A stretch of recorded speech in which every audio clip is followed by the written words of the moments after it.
Good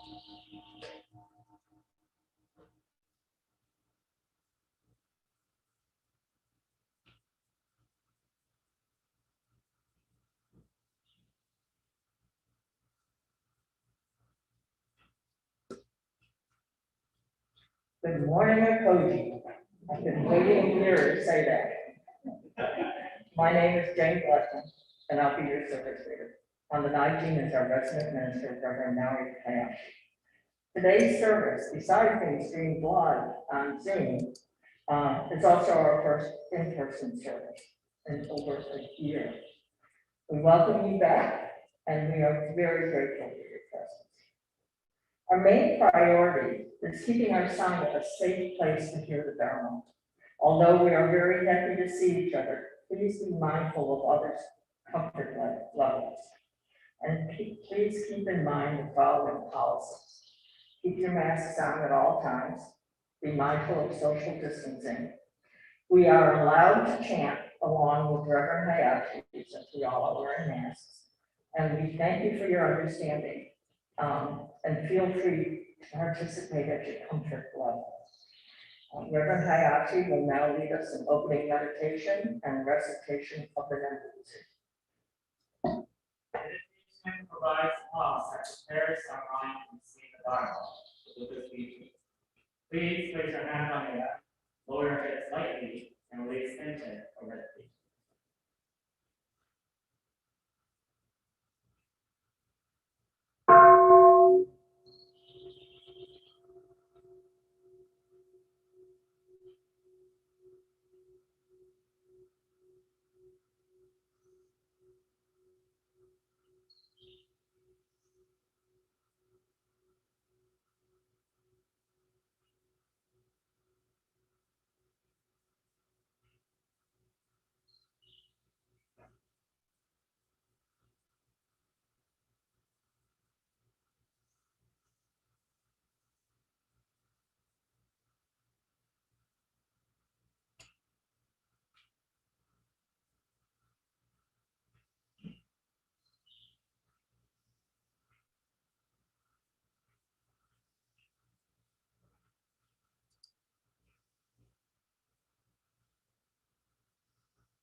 Reverend Hayashi will sing the Mandana Peace around to 3 refugees. You'll find the chant on this card and its surface.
Please turn to page 29 of the service book.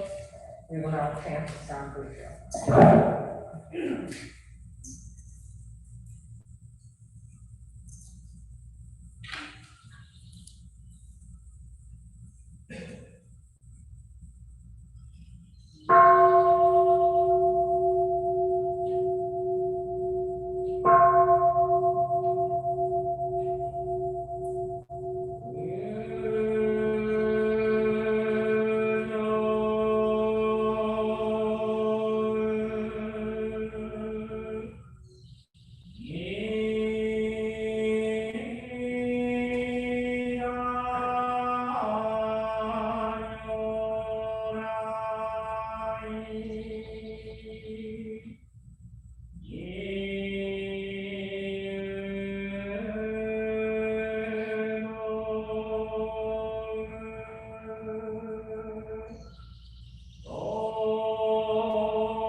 This morning, our Dharma message was given by Reverend Kaya.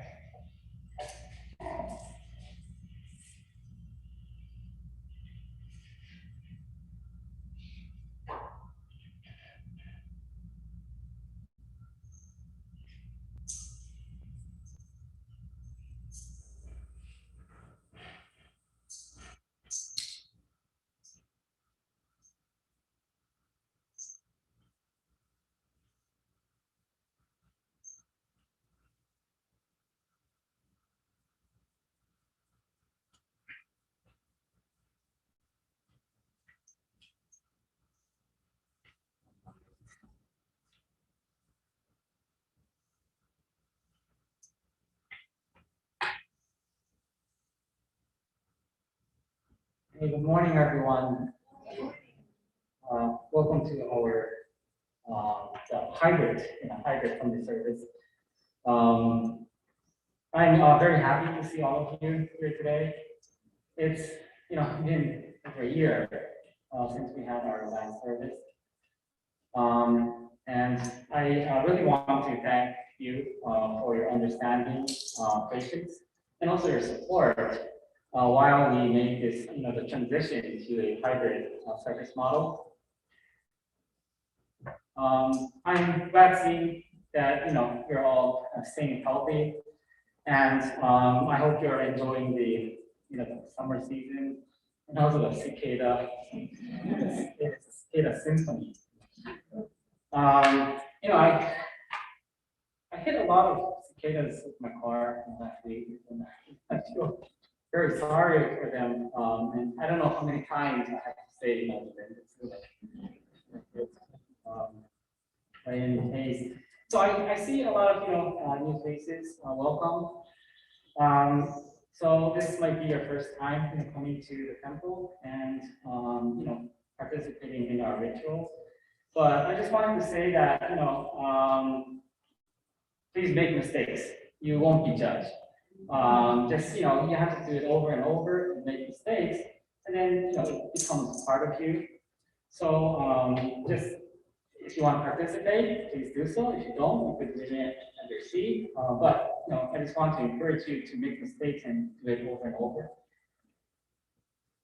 So the EVL oh, I'm going to talk about the cicada. Not the cicada, the magnolia. So the EPL, the Eastern District Buddhist League was held last week. So this is an annual event held among the Shin Buddhist temples on this East Coast, of this United States. Just for your information, the Shin Buddhist temples on the East Coast are Ekoji Buddhist, Cedar Buddhist Temple in New Jersey, New York Buddhist Temple, and Midwest Buddhist Temple in Chicago, and also Twin Cities, Sangha, Twin Cities Sangha in Minnesota. And part of the conference, we had a planting event where all the temples and the sanghas were asked to choose a plant, whatever plant, and plant it in the property of the temple. And our temple chose a magnolia tree, which we actually planted yesterday down there. So maybe after the service, could check it out. It's still small, and I hope it's going to grow. But we chose the magnolia tree because it has a very inspiring and engaging story behind it. And so today I want to share that story of magnolia. But first of all, magnolia is a large genus of about 210 flowering plant species. And there are many subfamilies within the larger family. And magnolia is named after the French botanist Pierre Magnolia. Magnolia is an ancient genus. Appearing before bees did, some scientists think that the flowers evolved in order to allow beetles to pollinate them. To avoid damage from pollinating beetles, the carpels of magnolia flowers are very tough, extremely tough. There are fossilized examples of blue magnolia that have been dated to 20 million years ago. That's a long time. And some of the earlier magnolia family types can be dated even earlier to 95 million years ago. Some scientists think that even dinosaurs, the dinosaurs ate the flower of magnolia. And since magnolia has been existing for a very long period of time, in flower language, magnolia means perseverance. The natural range of magnolia species is a disjunct distribution with a main center in East and Southeast Asia, and a secondary center in Eastern North America, Central America, and the West Indies. The flowers, I didn't notice, but the flowers are considered edible, so you could eat them. In parts of England, the petals of magnolia are pickled and used as a spice. In some Asian cuisines, the buds are pickled and used to flavor rice and scent tea. In Japan, the young leaves are broiled and eaten as vegetable, which I actually didn't know about this. And older leaves are made into a powder and used as seasoning. And the bark and flower buds of magnolia also have been used in traditional Chinese medicine. Magnolia trees are prized for their very large flowers that perfume the balmy spring air with a sweet, heady fragrance. And their magnificent tulip, or they're so huge. They're like a lotus, star-shaped flowers, can be as large as saucers when fully open. However, the buds of the magnolia also has a very significant characteristic. So in the old times, when people got lost in the woods, they would try to find a magnolia tree because they can use them to find their direction. So the buds of before it blooms, the buds of the magnolia, they all point north. It's because the stem of the bud, they try to get as much sun as possible to bloom. So the tip they point, all of them, they point the same direction, and that's north. For this reason, magnolia is also known as the compass flower because it gives you the direction. Therefore, in the old times, magnolia was a guide to those who were lost in the woods. And I believe, when they found the magnolia tree, they must have felt a great sense of, relief or, ease. This inspiring story of magnolia reminded me of the three treasures in Buddhism. Just like those who are lost in the woods finding the magnolia for guidance, as Buddhists, we go to the three treasures, the Buddha, the Dharma, and the Sangha for guidance. As it is in the Vandana Tisarana that I sang this morning, Buddham Saranang Gacchami, Dhammam Saranang Gacchami, Sangha Saranang Gacchami.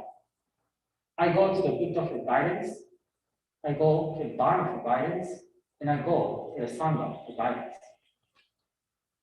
Note that we go to the three treasures for guidance, for it is guidance most of all we seek in them, and as we all know, not to cure or eliminate our suffering.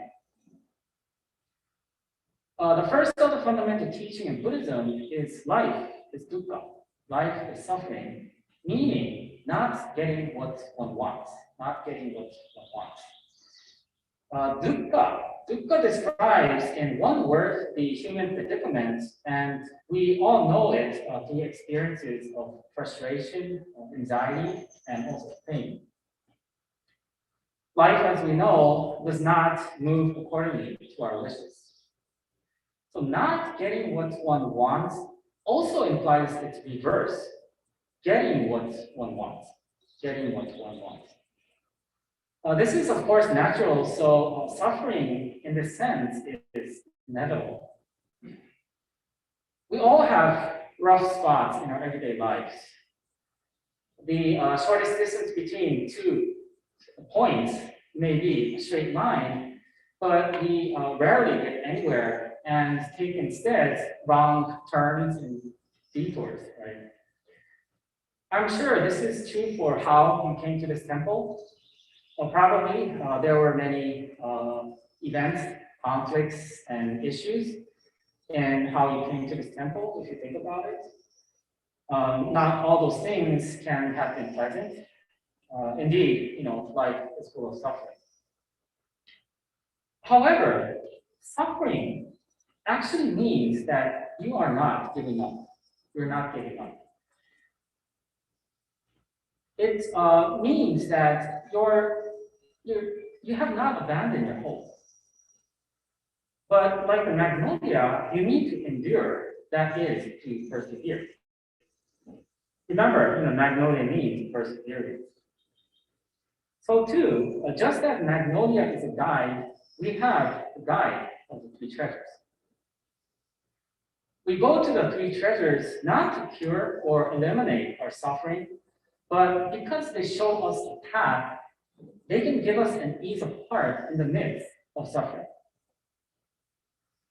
The Sangha is a mirror by which we acknowledge our common suffering, that suffering is natural to all human beings. Everyone in this world experiences suffering and feeling of being lost. What we realize when we acknowledge this truth is that each and every one of us, we're not that different, regardless of our race, our gender, knowledge, wealth, high and low rank, and also age. Buddhism teaches us that we are all connected on a very deep level.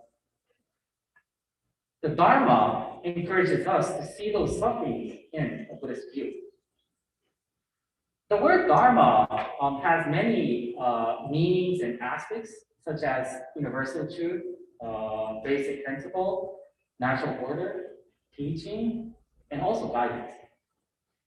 All of these aspects of Dharma gives us the opportunity to see the true meaning behind our suffering. So any kind of situation in life can have a meaning and can be a lesson to you. And the Buddha, Shakyamuni, reveal the great compassion that accepts us and embraces us no matter what in the form of Amida Buddha. When we live in the heart of great compassion, we can receive courage, comfort, and also an ease of heart. In this way, acknowledging our suffering gives meaning to reading the three treasures. So from now, let us remember our magnolia tree as we read the three treasures. Please join me in Russia.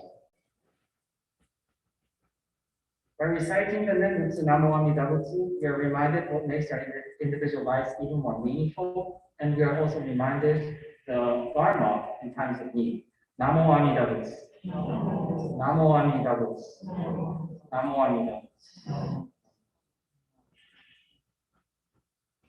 I'd like to read today's reading and read the three treasures.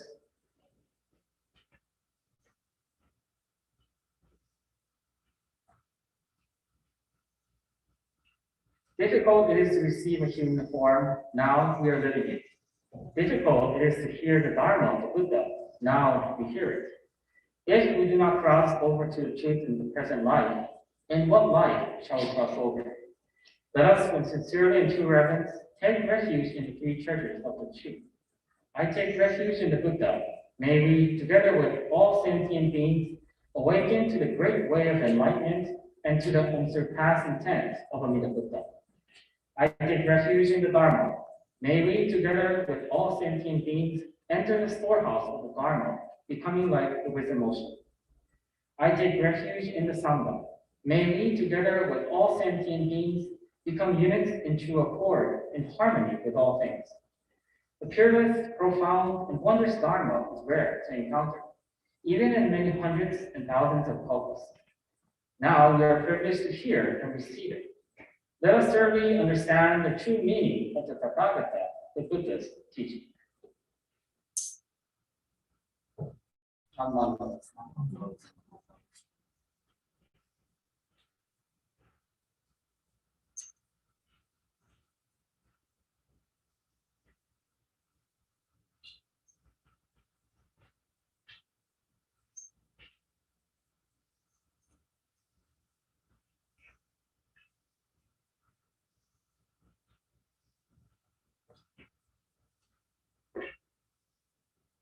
Thank you, Thomas.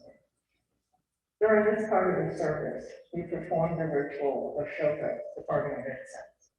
Due to the interim policy of the board, incense burning is not being allowed because of the sharing of the incense pieces and the smoke from it. We invite you to come up to the front table, offer gasho, and place any dana, which is our offering of gratitude to the Buddha, the Dharma, and the Sangha, and the whole on the table. Please be aware of your surroundings and approach mindfully. Once done, please return to your seats near the side hall. Thank you.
we start doing the meditation sessions on Thursday?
Reverend Hayashi will now lead us in closing meditation and recitation of the next.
Namo Amida Buddhist. Namo Amida Buddhist. Namo Amida Buddhist.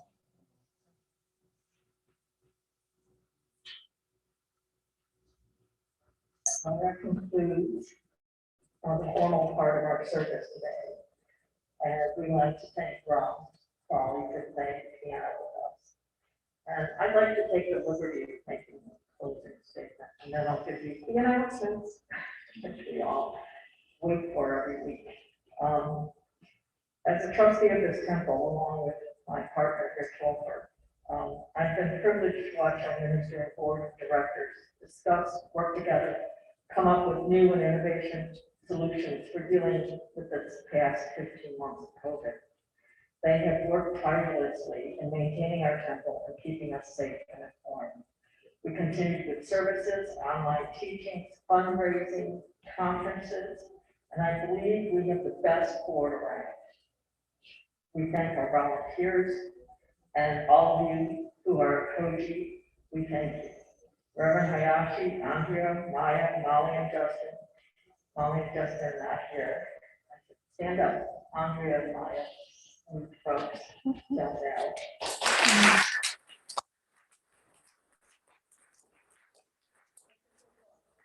Only 4 on the board, and we 4 up, and I know this is early, but 4 people, it's been exhausting.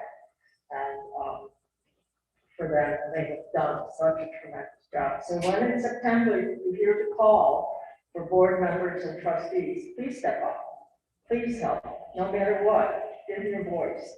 And I'm sure they'll be talking. But now to announcements. Thank you, ladies. Thank you to Molly and Justin also.